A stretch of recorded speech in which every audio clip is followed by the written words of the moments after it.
ঠিক আছে, শুধু তোমারে পাওয়ার লাগে ওর লাগে আমি মারামারি কেন, কুস্তি পর্যন্ত করবো। এই কাজের মেয়ে সামনে আয়।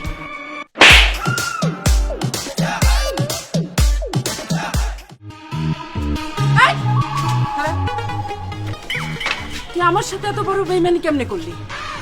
কি বলতেছো সাথে? আমি আবার তোমার সাথে কি বেমানি করলাম? ও, এখন বুইলা গেছস আমার সাথে কি বেইমানি করছস। মনে করে দেখ, 2 বছর আগে তোর সাথে আমার রিলেশন ছিল। আমার বাবার ঢাকা শহরে ফ্ল্যাট ছিল কিন্তু বাড়ি ছিল না, এই জন্য তুই আমার সাথে ব্রেকআপ করে ফেলছস। আর তুই আমার তখন কি কইছিলি যে মাইয়ার বাপের ঢাকা শহরে 4-5টা করে বাড়ি থাকবো, এমন মাইয়া ছাড়া তুই বিয়া করবি না। এখন তুই তোর বাড়ির কাজের মাইয়ারে কেমনে বিয়া করছিস? গোমা খবরদার আমার স্বামীর গায়ে একবারও হাত তুলবেন না। এই, তুই খবরদার, তুই আমাদের গার্লফ্রেন্ড বয়ফ্রেন্ডের মাঝখানে কোনো কথা কবি না। গার্লফ্রেন্ড মানে আই আলবি, একটু আগে যে মাইয়ারে গণধোলাই খাওয়াইতে চাইছিলাম ওই মাইয়া কল আপনার গার্লফ্রেন্ড। এই মাইয়া আপনার কেমন গার্লফ্রেন্ড? এইটা হচ্ছে আমার এক্স গার্লফ্রেন্ড, আর ওইটা হচ্ছে আমার পি গার্লফ্রেন্ড, মানে প্রেজেন্ট গার্লফ্রেন্ড। কোথায় আমাকে গ্রামের পোলারা একটা প্রেম করার লেগা মাইয়া খুঁজে পায় না, এই জায়গায় শহরের পোলারা পাস্ট প্রেজেন্ট ফিউচার সব নিয়ে আছে। কি শুনেন এক্স, যা গেছে গেছে, এখান থেকে যান, কোনো ঝামেলা করেন না, তাহলে কিন্তু খবর আছে। এই কাজের মাইয়া, তুই রান্না করে যা। তুই ঝামেলার কি দেখছস? ঝামেলা তো এখনো শুরুই করি নাই।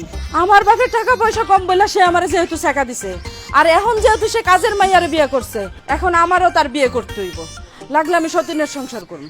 আমি তো সতীনের সংসার করবো না, আপনার করতে মন ছিল অন্য বিয়েতে বেটার কাছে যায় বিয়া বোন, আমার স্বামীরে আমি শেয়ার করবো না। আর যদি আমার স্বামীরে শেয়ার করতে হয় তাইলে আমি আপনারে খুন করব। তোর কত বড় সাহস, তুই আমারে খুন করবি? আলবি, তুমি কিছু বলতেছো না কেন?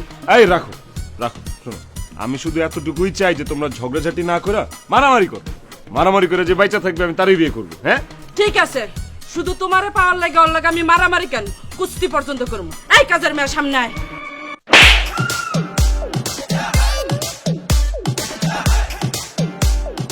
আপা, আপনি এটা কি করলেন?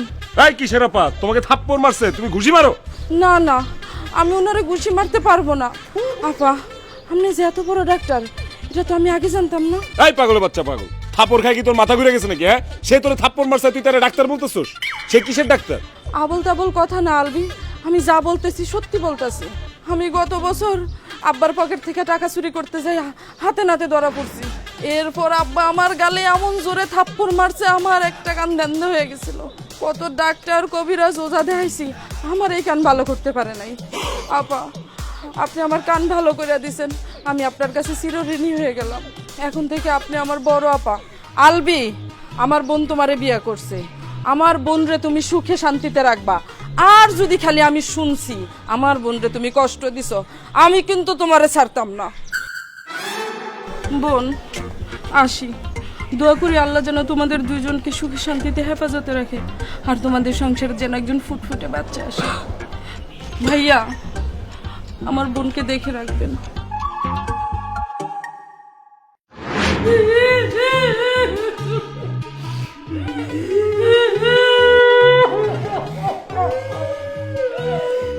আরে আমি বুঝতেছি না তোমরা কি শুরু করলা বলো তো?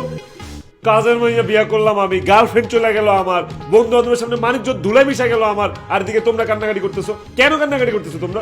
কাঁদতেছি সাথে, দুঃখে কাঁদতেছি। আমিও কষ্টে কাঁদতেছি, আমার কলিজা ফাইটা যাইতেছে। এই লাইজু থাকতে আপনাকে কোনো কষ্টই নেই আব্বা আম্মা, আপনারা চিন্তা করেন না। বলেন না কি কষ্ট, আমি দূর করে দিব, বলেন।